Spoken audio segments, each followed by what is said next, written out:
السلام علیکم ناظرین، آپ دیکھ رہے ہیں پروگرام آف دی ریکارڈ. میں ہوں عادل عباسی. معیشت کے حوالے سے وزیر اعظم نے آج اپنے وزراء کے ساتھ بیٹھ کر ایک بریفنگ دی. بریفنگ میں انہوں نے بتایا کہ جو اسمال اور میڈیم انڈسٹریز ہیں ان کو توانائی کے شعبوں میں کیسے فائدہ پہنچایا جائے گا، کس طریقے سے انڈسٹریز کا فائدہ جو ہے وہ آگے آنے والے دنوں میں دکھائی دے گا، تو کیا اس کے اثرات جو ہے وہ ہمیں دکھیں گے. جو اشاریے جو صورتحال معیشت کی وزیر اعظم کی ٹیم نے آج بتائی ہے، اس پر بات کریں گے. پنجاب کابینہ میں ایک بار پھر تبدیلی ہوئی. گورننس پہ سوال ہو رہا ہے کیا گورننس میں بھی تبدیلی آئے گی، کیونکہ وہاں پر کئی وزیر چینج ہوئے ہیں، کئی مشیر چینج ہوئے ہیں، آئی جیز چینج ہوئے ہیں، سیکٹریز چینج ہوئے ہیں، بہت کچھ چینج ہوا ہے. جو چینج ہونے والی اصل چیز ہے وہ ہے پرفارمنس، وہ ہوگی. اس پر بات کریں گے. اور کچھ اہم معاملات جن میں آج کل سیاسی گرما گرمی ہے. مسلم لیگ نون کا بیانیہ ادھر ادھر دکھائی دے رہا ہے. کبھی کہتے ہیں ہم اداروں پر بات نہیں کر رہے، حکومت پہ بات کر رہے ہیں. حکومت پر آتی ہے تو پھر کہتے ہیں نہیں حکومت پہ نہیں کر رہے، اداروں پہ کر رہے ہیں. کنفیوژن ہمیں دکھائی دے رہی ہے. اور ان کے جو اتحادی ہیں وہ کس حد تک ان کے ساتھ کھڑے ہوئے ہیں اس تمام بیانیے کے اندر، کیونکہ پیپلز پارٹی گلگت بلتستان میں مصروف ہو گئی ہے. جمعیت علماء اسلام کے لیڈرز جو ہے وہ مختلف بیانات دے رہے ہیں. وہ کہتے ہیں جی ایاز صادق صاحب اپنے جو بیانات ہیں ان کا وزن خود اٹھائیں، وہ جواب دیں، وضاحت دیں. تو اس تمام صورتحال پر ہم بات کریں گے. اسٹوڈیوز میں ہمیں جوائن کیا ہے سینیٹر مصطفیٰ نواز کھوکھر صاحب نے، ترجمہ بلاول بھٹو زرداری صاحب کے پیپلز پارٹی کے رہنما. Thank you very much for joining us. Atta Ullah Tarar صاحب deputy secretary general Pakistan Muslim League Noon, Lahore studio سے ہمارے ساتھ موجود ہیں. تارڑ صاحب آپ کا بہت شکریہ.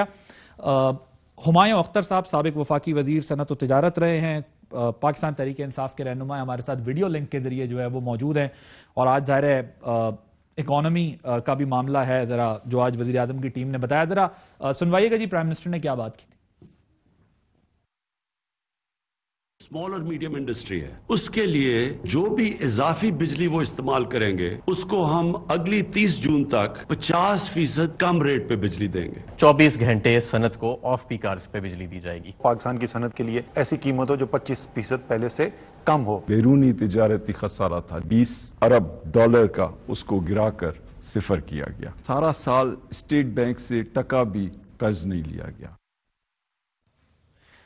تو یہ کچھ صورتحال ہے. سب سے پہلے میں ہمایوں صاحب آپ کی گورنمنٹ کی طرف سے جو بات کی گئی ہے اس پر میں آخر میں آپ کے پاس آؤں گا. ذرا اپوزیشن سے پہلے یہ پوچھ لوں جو آج وزیر اعظم نے اور وزراء نے بات کی ہے وہ کیسے دیکھتے ہیں جی. وزیر اعظم نے کہا ہے کہ چھوٹی انڈسٹریز کو بینیفٹ کرنا ہے، صنعتوں کو 3 سال کے لیے 25% کم نرخ پر اضافی بجلی دیں گے، اور چھوٹی صنعتوں کو اضافی بجلی کے استعمال پر 50% رعایت دی جائے گی. اور پھر بہت سارے فگرز آج انہوں نے بتائے ہیں. تو کیسے دیکھتے ہیں، اپریشیٹ کریں گے گورنمنٹ کو آپ؟ دیکھیے اللہ کرے کہ یہ بات درست ہو، اور جس طرح وہ کہہ رہے ہیں کہ اسی طرح جو تاجر ہیں، صنعت کار ہیں، ان کو ریلیف ملے. کیونکہ اس میں تو کوئی شک نہیں ہے کہ cost of doing business Pakistan میں اس ریجن میں سب سے ہائی ہے. اور جب آپ کی کاسٹ آف ڈوئنگ بزنس جس کے اندر انرجی سب سے اہم فیکٹر ہے، اگر اس کی قیمت اتنی ہو، آپ جو بھی پروڈکٹ بنائیں، جو بھی مال بنائے، وہ کمپیٹیٹو نہیں رہے گا. تو ہمیں کاسٹ آف ڈوئنگ بزنس کو تو کم کرنا ہے، اس میں تو کوئی دو آراء ہے نہیں. لیکن حکومت جو ماضی میں آپ کو یاد ہوگا کہ ایک دفعہ انہوں نے اسی طرح وعدہ کیا کہ گیس کے بلوں میں جو عوام سے اضافی رقم لی گئی ہے وہ ان کو ریفنڈ کی جائے گی، واپس کی جائے گی. نہیں ہوئی. بہت سے کاروباری لوگوں کے اربوں کے حساب سے جو ریفنڈز ہیں وہ FBR میں پھنسے ہوئے ہیں. انہوں نے کہا کہ ان کو واپس کیے جائیں گے، نہیں ہوئے. تو اس طرح کی ہمارے پاس ماضی میں بہت سی مثالیں موجود ہیں کہ دعوے تو کیے جاتے ہیں لیکن ان حفیظ شیخ صاحب نے آج بھی کہا، انہوں نے کہا 1200 ارب روپے ہم نے ٹیکس کلیکٹ کیا، ہم نے جو ہے وہ کوئی لوکل بوروئنگ نہیں کی، کوئی قرضہ نہیں لیا، اور یہ جو ہے وہ ایکسپورٹس کا حوالہ دیا انہوں نے، کرنٹ اکاؤنٹ ڈیفیسٹ کا حوالہ دیا. انہوں نے کہا دیکھیں اتنے اچھے فگرز ہیں ہماری گورنمنٹ کے. آج وزیر اعظم 5 وزیر اس لیے لے کے بیٹھے تھے ساتھ. سرکولر ڈیٹ، ہاں وہ بڑھ گیا. دیکھیے سرکولر ڈیٹ ڈبل ہو گیا. 1.1 ٹریلین تو صرف اس حکومت نے ایڈ کیا. 1100 ارب انہوں نے تو کہا تھا کہ ہم اس کو صفر پر لے کر آئیں گے. یہ پہلے دن کا وعدہ تھا ان کا. اور انرجی میں آپ کو جو سب سے بڑی جو چیز آپ کو تنگ کر رہی ہے، آپ کے معیشت کے لیے سب سے خطرناک ہے، وہ سرکولر ڈیٹ ہے. کہ خدا نخواستہ جس دن بھی وہ ڈیٹ کال ہوگا، ابھی ایکیومولیٹو ہو کے تو وہ 2.2 ٹریلین تک شاید پہنچ چکا ہے، کہ آپ کی اتنی ارننگز ہی نہیں ہے، آپ اپنے بکس پہ اس کو دکھا نہیں سکتے. ایونچولی آپ کی اکانومی کو خدا نخواستہ وہ بسٹ کر سکتا ہے. تو حکومت کی باتیں ایک طرف اور عملی اقدامات ایک طرف. تو آپ کو لگتا ہے کہ جو اناؤنس کیا ہے وہ اس کے ثمرات ملیں گے نہیں عوام کو؟ اس وقت تک پچھلے 2 سالوں میں کتنی چیزیں انہوں نے اناؤنس کی؟ کیا اس وقت اس ملک کے کسان کو کوئی ثمر ملا کسی چیز کا؟